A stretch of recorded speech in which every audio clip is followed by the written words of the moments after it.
देशात सबका साथ सबका विकास अशी घोषणा असली तरी सांगलीत मात्र नेत्यांचा मात्र गुळगुळीत, जनतेचा मात्र खडतर हीच विकासाची नवी परिभाषा दिसते आहे। शहरातील रस्ते खड्ड्यांनी भरलेले असतानाही रोज प्रवास करणाऱ्या सामान्य नागरिकांची दैना पाहूनही प्रशासन जणू बहिऱ्या आंधळ्यासारखं वागत होतं।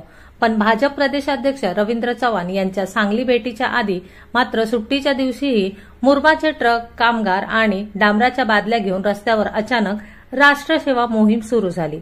विश्रामबाग येथील स्फूर्ती चौकापासून भाजप कार्यालयापर्यंतचा रस्ता रविवारी तातडीने खड्डेमुक्त करण्यात आला, कारण दुसऱ्या दिवशी प्रदेशाध्यक्षांचा दौरा होता आणि नेत्यांना खड्डा दर्शन नको ही प्रशासनाची स्पष्ट भूमिका होती। या घटनेवरून नागरिकांनी सोशल मीडियावर चिमटे काढले। रस्त्यांच्या खड्ड्यांचं पावित्र्य नेत्यांच्या पावलांपुढे झुकतं, हेच खरं राष्ट्रभक्तीचं लक्षण आहे। राजकीय दौऱ्याने प्रशासनाचं कामकाज अचानक वेगाने सुरू होतं, पण वर्षभर नागरिकांना बसणाऱ्या धक्क्यांवर मात्र कोणाचं लक्ष जात नाही। त्यामुळे राष्ट्रदृष्टिकोन नेत्यांसाठी रस्ते गुळगुळीत करण्यापर्यंत मर्यादित आहे का, हा सवाल आज जनतेतून विचारला जातो आहे।